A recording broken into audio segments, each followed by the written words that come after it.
안녕하십니까. 2월 1일 토요일 말씀 묵상 함께 시작하겠습니다. 오늘도 주님께서 우리에게 주시는 그 크신 은혜 가운데서 충만한 기쁨을 누리시는 귀한 성도님들 다 되시기를 기도합니다.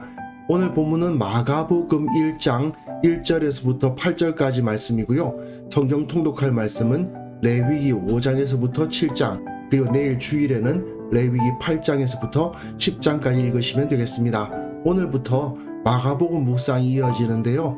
복음서 중에서도 가장 기본적이라고 볼 수도 있고 복음서의 핵심만을 다루고 있는 복음서라고도 할 수 있는데, 하나님의 아들로 오신 예수님의 모습을 너무나도 잘 보여주는 복음서라고 할 수 있겠습니다. 마가복음 묵상하시면서 우리에게 주어진 이 복음이 얼마나 귀한 것인지 다시 한번 확인할 수 있었으면 좋겠고요. 그 첫 시간 말씀 묵상하시면서 은혜 받으시기를 바랍니다. 그럼 먼저 말씀 보시겠습니다. 하나님의 아들 예수 그리스도의 복음의 시작이라. 선지자 이사야의 글에 보라, 내가 내 사자를 내 앞에 보내노니 그가 내 길을 준비하리라. 광야에 외치는 자의 소리가 있어 이르되 너희는 주의 길을 준비하라. 그의 오실 길을 곧게 하라. 기록된 것과 같이 세례 요한이 광야에 이르러 죄 사함을 받게 하는 회개의 세례를 전파하니 온 유대 지방과 예루살렘 사람이 다 나아가 자기 죄를 자복하고 요단강에서 그에게 세례를 받더라. 요한은 낙타털 옷을 입고 허리에 가죽띠를 띠고 메뚜기와 석청을 먹더라. 그가 전파하여 이르되 나보다 능력 많으신 이가 내 뒤에 오시나니 나는 굽혀 그의 신발끈을 풀기도 감당하지 못하겠노라. 나는 너희에게 물로 세례를 베풀었거니와 그는 너희에게 성령으로 세례를 베푸시리라. 이제 우리는 마가복음을 시작하는데요. 많은 신학자들이 마가복음을 4개의 복음서 중에서 가장 먼저 기록된 것으로 보거든요. 물론 바울 서신이 마가복음보다 먼저 기록됐을 겁니다. 하지만 복음이라는 것이 무엇인지에 대해서 이야기 형태로 설명하고 있는 복음서는 마가복음이 가장 먼저라고 보는 것이 가장 설득력이 있다고 생각됩니다. 이제 마가복음 전체를 이해하기 위해서는 아무래도 구조가 필요하겠죠. 마가복음은요, 장소를 따라서 읽어가는 것이 가장 좋습니다. 마가복음의 구조를 보시면 1장 1절은 표제예요. 복음에 대해서 쓰겠다. 예수 그리스도는 하나님의 아들이다. 마가복음이 말하고자 하는 모든 것이라고 할 수 있어요. 그리고 그 처음은 오늘 본문과 그리고 다음 주 월요일에 함께 묵상할 본문 1장 2절에서부터 13절까지인데요. 광야에서 예수님이 어떤 모습을 보이셨던가가 나타납니다. 그리고 끝에는 무덤에서 예수님이 어떤 모습을 보이셨는가를 보여줄 거예요. 그리고 16장 9절부터 20절까지는 부록과도 같은 것입니다. 어떤 사본에는 이 부분이 없을 정도로 마가가 말하고자 하는 그 주제에서 좀 더 덧붙인 거라고 할 수 있는 부분이고요. 어쨌든 광야에서 그리고 무덤까지입니다. 예수님은 광야에서 세례를 받으실 때 이는 내 사랑하는 아들이다 라고 하나님의 선포를 받으실 거예요. 그리고 광야 다음에는 갈릴리에서의 사역 이야기가 나오고 그 다음에는 갈릴리에서 예루살렘으로 이동하실 거거든요. 그 길에서 있었던 일들과 가르침들이 나타날 겁니다. 그리고 하나님의 아들 되심에 대한 선포가 나타나요. 근데 맨 마지막 부분에는 무덤 부분인데 여기서는 하나님의 아들이라는 표현이 없고 십자가에 못 박히신 나사렛 예수라는 말이 있습니다. 십자가에 못 박힌 나사렛 예수라는 표현은 이 당시 사람들이 예수님에 대해서 이해하는 가장 일반적인 인식이죠. 그런데 이 십자가에 못 박히신 나사렛 예수가 누구라고요? 하나님의 사랑하는 아들이셨다. 하나님의 아들은 누구냐? 십자가에 못 박히신 나사렛 예수시다 라고 선포하는 게 바로 마가복음이구나 하는 것을 알 수 있죠. 그리고 그 가운데 길달락 같은 경우에는 이 예수님을 따르려면 어떻게 따라야 되는가를 잘 보여주고 있고요. 마태복음이나 누가복음은 모두 다 이 마가복음의 이 구조를 따릅니다. 특히 누가복음의 경우는 이 구조를 그냥 그대로 사용하고 있다고 할 수도 있고, 마태복음의 경우는 그 가운데 긴 예수님의 가르침들이 들어가 있어서 조금 구조가 다르죠. 하지만 마태, 마가, 누가의 기본 구조는 다 이겁니다. 갈릴리에서 예루살렘으로 이동하시는 예수님의 모습과 그 가운데 있었던 여러 가지 가르침들과 사건들의 모음, 그게 바로 공관복음이라고 불리는 마태, 마가, 누가복음인 것이죠. 하나님의 아들 예수 그리스도의 복음의 시작이라, 이게 1장 1절인데 헬라어 원문으로 그대로 한번 떼어봤어요. 아르케투 유앙겔리우 예수 그리스도 휘우 데우인데요. 아르케 하면 시작이란 말입니다. 그리고 투 유앙겔리우 복음의, 이게 정관사고요. 그리고 복음이란 뜻이고요. 예수 그리스도라는 말은 당연히 아실 것이고, 휘우 아들, 데우 하나님, 이 순서가 좀 거꾸로 뒤집혀 있는 듯한 느낌이 들죠. 복음의 시작이다. 근데 복음이란 뭐냐? 예수 그리스도가 하나님의 아들이시다라는 것이 바로 복음이다 하는 것을 보여주는 거예요. 예수님이 그리스도로 오셨고 하나님의 아들 되신 분이다라고 선포하는 것, 그게 전부라고 볼 수도 있어요. 마가복음은 계속해서 그 사실을 드러내어주고 있고요. 그리고 우리가 그 예수님을 따르기 위해서 어떻게 살아야 될 것인가를 가르치고 있는 복음서라고 보면 되겠습니다. 선지자 이사야의 글에 보라 내가 내 사자를 내 앞에 보내노니 그가 내 길을 준비하리라.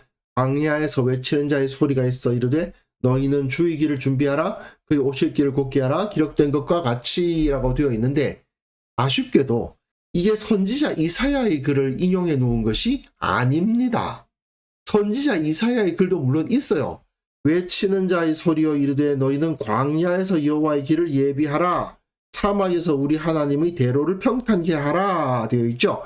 광야에서 외치는 자의 소리, 주의 길을 준비하라, 여호와의 길을 예비하라, 이런 말은 있지만 내가 내 사자를 내 앞에 보내노니, 이 말은 출애굽기에 나와 있는 말씀이고요. 내가 사자를 내 앞서 보내어라는 표현이 있고요. 말라기서에서도 보라 내가 내 사자를 보내리니, 이런 표현들이 있습니다. 그러니까 출애굽기와 말라기와 이사야서의 말씀이 다 여기에 혼합되어 있어요. 이거는 이 복음서를 기록한 마가가 무지해서 이렇게 기록한 것이 아니라 구약 성경에서 면면이 흐르고 있는 그리스도 대망 사상을 표현한 것이라고 할 수 있겠죠.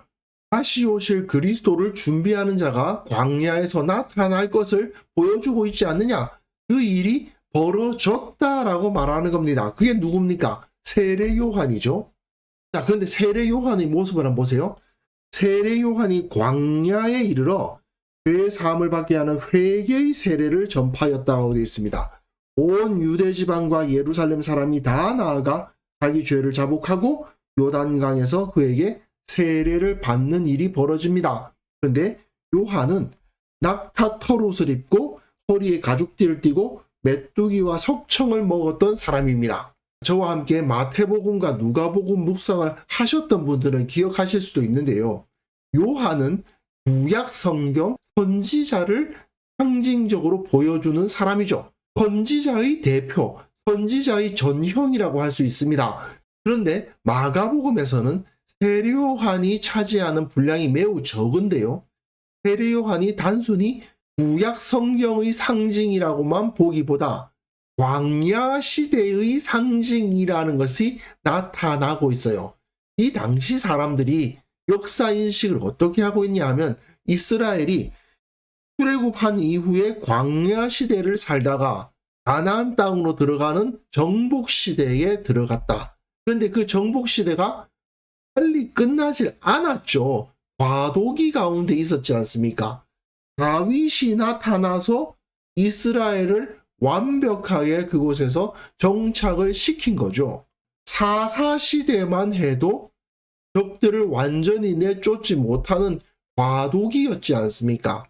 이러한 인식을 가지고 있어요. 그래서 다윗과 같은 메시아, 강력한 왕이 나타나서 우리 주변에 있는 저 가나안 족속들과 같은 죄악된 것들을 다 제거하고 완벽한 이스라엘을 세워주기를 바라는 마음들을 이 사람들이 가지고 있었던 겁니다. 왜 이런 생각을 하게 되느냐? 자기네들의 역사를 돌아보면 굉장히 비슷하거든요.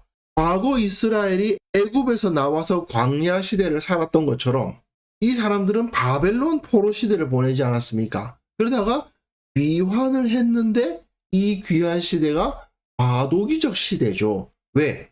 물론 우리는 지금 약속의 땅 가운데 서 있지만 완벽하게 자기네들의 나라를 세우고 있지 못하잖아요.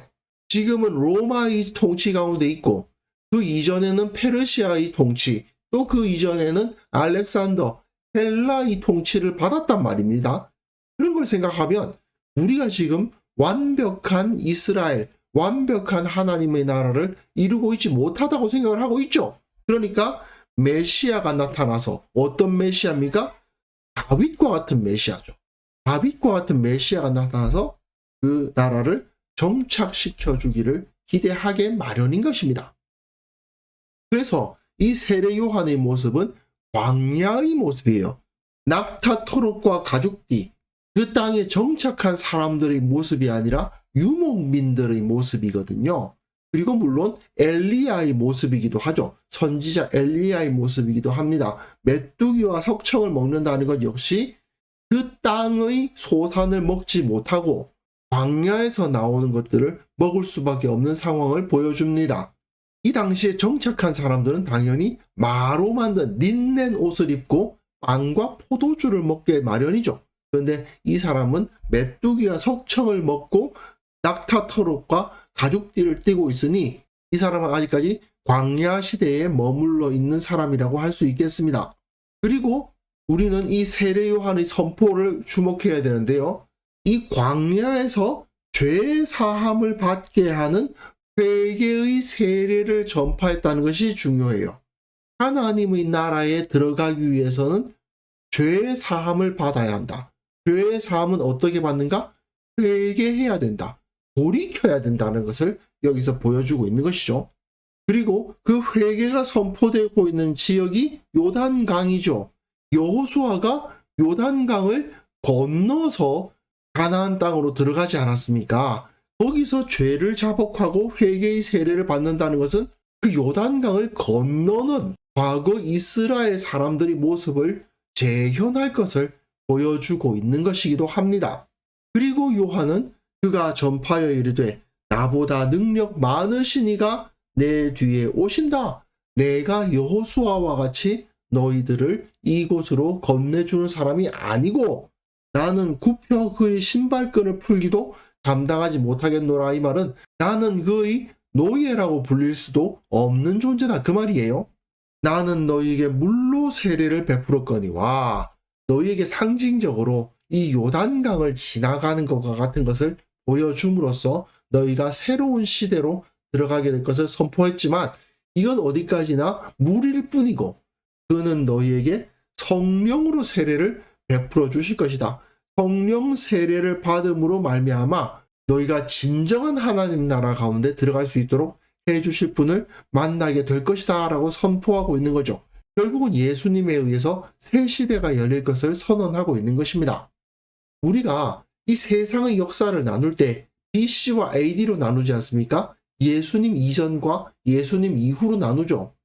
결국은 나 개인의 역사 역시 예수님을 만나기 이전과 예수님을 만난 이후로 나뉠 수밖에 없는 겁니다. 모태신앙으로 태어난 사람도 마찬가지예요. 예수님을 온전히 알기 이전과 그 이후는 완전히 다릅니다. 그리고 그 변화, 예수님을 만남이라는 그 변화는 죄에 대한 회개를 통해서 이루어지고 과거의 죄악을 즐기는 삶에서 떠나서 거룩한 삶으로 들어감으로써 우리의 삶은 완전히 뒤바뀔 수 있는 것이죠. 예수님을 알기 전의 내 상태는 광야에서 헤매는 상태고 왕이 없는 사사시대와도 같은 혼란의 상태고 결국은 죄의 노예, 세상의 노예로서 살아갈 수밖에 없었음을 우리는 인식할 필요가 있습니다. 그리고 예수님에 의해서 내 인생이 변했다.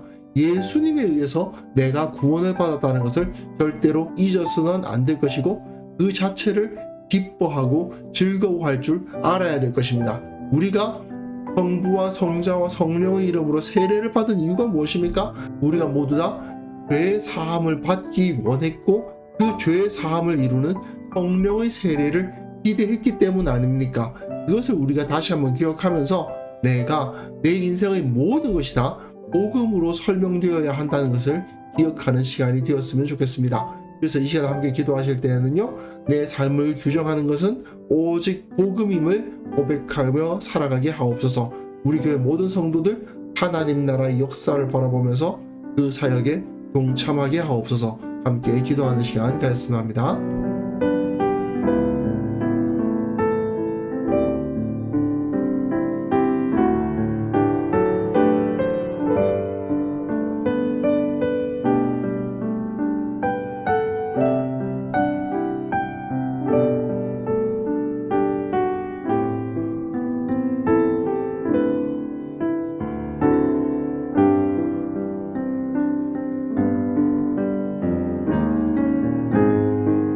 하나님 아버지, 세례 요한의 선포를 보면서 내 인생의 모든 것은 바로 예수 그리스도의 복음임을 기억하게 하여 주옵소서. 내가 그리스도인답게 변화된 삶을 살아갈 수 있도록 도와주시고 또한 우리 교회 모든 성도들이 하나님 나라의 역사를 바라보면서 그 사역에 동참하며 오직 예수 그리스도의 복음에 합당한 삶을 살아가는 자들이 되게 하여 주시기를 원합니다. 한국 교회가 복음의 능력으로 세상 가운데 나아갈 수 있는 공동체가 되게 하여 주시고 사람들을 구원하고 그 죄 사함을 선포하는 복음의 증거자들이 될 수 있도록 세상을 변화시키는 사명을 감당할 수 있는 참된 살아있는 공동체가 될 수 있도록 주께서 은혜를 베풀어 주옵소서. 또한 원하옵기는 내일 이 땅에서 주님의 이름을 높이는 그 모든 예배 가운데 주께서 임재하여 주시고 선포되는 말씀마다 하나님의 능력이 나타나고 그곳에서 드려지는 찬양과 기도 가운데 임재하시는 것을 모든 사람들이 체험하는 시간이 되게 하여 주옵소서. 오늘 하루 살아갈 때에 주께서 우리와 함께 하여 주시고 주님의 지혜와 능력을 허락하여 주시고 내가 예수 그리스도의 제자임을 잊어버리지 아니하고 오직 주님께 영광 돌리며 오늘 하루를 보낼 수 있도록 주께서 우리와 함께 하여 주옵소서. 감사드렸고 예수님의 이름으로 기도합니다. 아멘.